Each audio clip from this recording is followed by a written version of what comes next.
हरे कृष्ण मित्रों, आज हम सृष्टि के सबसे शक्तिशाली राक्षस के बारे में बात करने जा रहे हैं। जी हाँ, आज हम बात करेंगे कलयुग के अंत में प्रकट होने वाले राक्षस कलिपुरुष के बारे में और उसकी सभी कलाएं और शक्तियों के बारे में बात करेंगे कि वह किस प्रकार मानवता का अंत करने की कोशिश करेगा।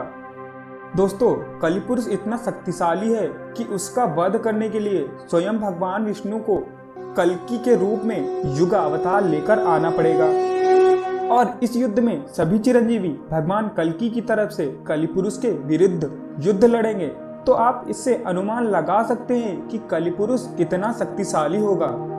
जिस प्रकार भगवान कल्कि 64 कलाओं के साथ अवतार लेंगे, जिनका वर्णन हम अपनी पिछली वीडियो में कर चुके हैं। अगर नहीं देखी तो आई बटन पर मिल जाएगी, जाकर देख सकते हैं।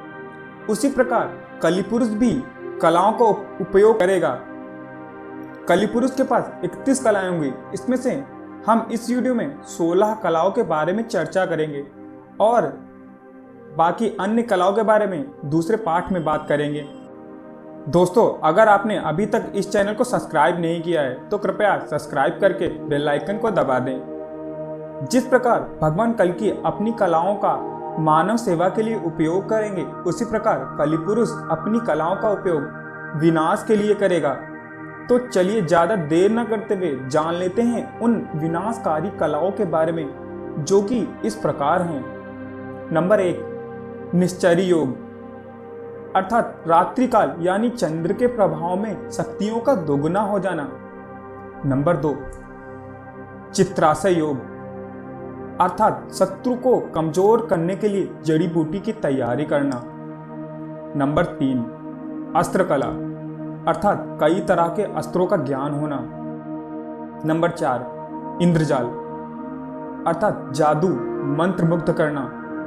नंबर 5, नाट्य ख्याली का दर्शन, अर्थात सभी तरह के नाटक व छलावा प्रस्तुत करना।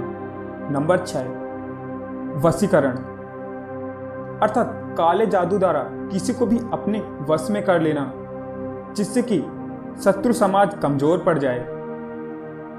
नंबर 7, मेष कुक्कुट लावक के युद्ध विधि, मनुष्य तथा जानवरों को लड़ाने की कला का ज्ञान होना।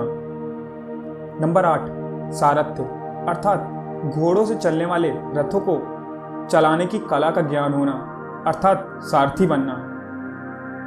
नंबर 9, खेचरी विधि, अर्थात आकाश में उड़ने की विद्या का ज्ञान होना। नंबर 10, बुद्धि स्तंभन योग, किसी के भी विचार व बुद्धि को भ्रष्ट करने की कला। नंबर 11, शत्रु स्तंभन, यानी शत्रु समूह को भ्रमित करने की विद्या। नंबर 12, पाखंड फैलाने की कला, इस कला के अंतर्गत अधर्म, अंधविश्वास, झूठ आदि बोलने की विद्या आती है। इससे सामने वाला बिना कुछ सोचे समझे बात मानने को मजबूर हो जाता है। नंबर 13, अग्नि जल वायु स्तंभन, यानी अग्नि पानी और हवा को वश में करने की विद्या।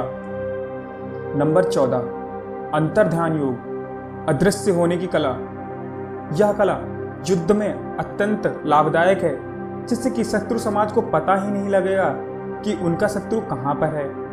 नंबर 15, अपनी इच्छा अनुसार अनगिनत रूप बनाना या किसी पशु पक्षी का रूप धारण करना, जिससे कि शत्रु को भयभीत किया जा सके। नंबर 16, किसी भी वस्तु का भक्षण करना, अर्थात भूख लगने पर किसी भी अखाद्य वस्तु को खा लेना, जैसे कि पत्थर, धातुएं आदि। दोस्तों, यह 31 में से वह 16 कलाएं हैं जिससे महाशक्तिशाली कलिपुरुष मानव जाति को भ्रमित करेगा और हर तरफ विध्वंस और हाहाकार लाएगा। कलिपुरुष की बची हुई कलाओं के दूसरे पार्ट को पाने के लिए हमें कमेंट करें। अगर आपको यह वीडियो पसंद आई हो तो लाइक, शेयर और सब्सक्राइब अवश्य करें और जुड़े रहें गीता सत्य के साथ। जय श्री कृष्ण।